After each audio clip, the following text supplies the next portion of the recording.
오늘은 최근 일어난 간병살인 비극에 대한 안타까움에 대해서 읽어드리려 합니다. 대구 달서구에 거주하는 23세 청년 강땡땡 씨.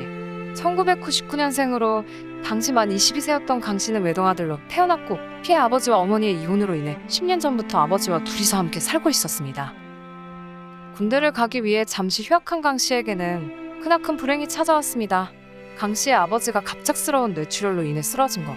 이후 대구 남구에 있는 병원에서 치료를 받아왔지만 2천만 원이라는 병원비를 감당하지 못해 퇴원을 결심한 강 씨. 지금 퇴원하시면 사망할 확률이 높다. 하지 마시라라는 병원 측의 설득에도 불구하고 각서까지 쓰고 퇴원을 했어요. 피해 아버지 씨는 한자리에 계속 누워있으면 욕창이 생기기 때문에 2시간마다 자리를 바꿔줘야 했고 팔다리도 마비가 오지 않게 수시로 주물러줘야 했습니다.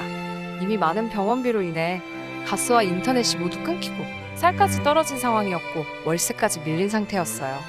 삼촌의 지원이 있었지만 지속적인 지출에 삼촌 가정에도 불화가 찾아왔고 삼촌도 등을 돌리게 됩니다.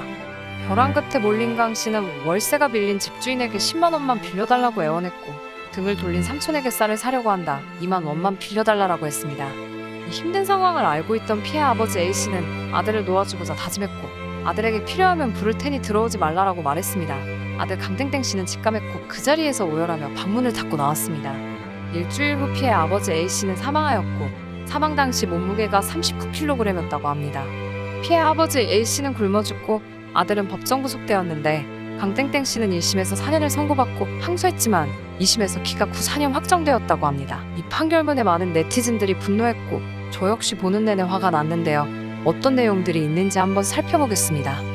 내가 저 아버지같이 거동이 안 되면 그냥 세상에 이별을 고하고 싶다.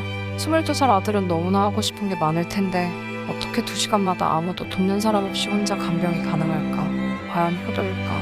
22살 청년 혼자서 얼마나 괴로웠을까? 그런 선택을 한 시간이 얼마나 힘들었을까? 그 아버지 또한 어린 아들에 의지해서 아픈 몸으로 사는 삶이 얼마나 괴로웠을까? 두 부자 모두 너무나 안타깝다. 읽는 내내 지옥이 따로 없구나 라는 생각뿐.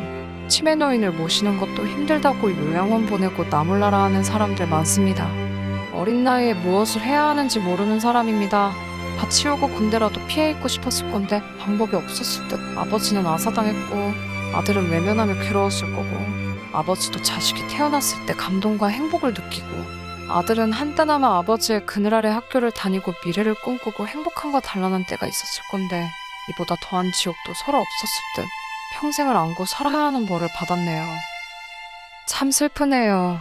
이렇게밖에 판결할 수밖에 없었나요? 전기, 물, 통신, 가스 다 끊긴 상황에서 아버지를 돌봐야 한다고 쌀 사 먹을 돈도 없는 청년에게 아버지를 돌보지 않았다고 살인죄를 묻는 것은 너무 가혹하다. 자기 때문에 아들이 살인죄를 지었다고 생각하면 돌아가신 아버지가 얼마나 분통이 터질까. 이건 청년과 아버지를 모두 방치한 사회의 잘못이다. 두들겨 패 죽여도 살인죄로 적용하지 않는 판사들이 이 사건에는 어째 그리 발빠르게 살인죄를 적용하는지 참 어이가 없다. 이 돌대가리 판사는 대체 누구야? 여러 의견들이 많은데 여러분들의 생각은 어떠신가요?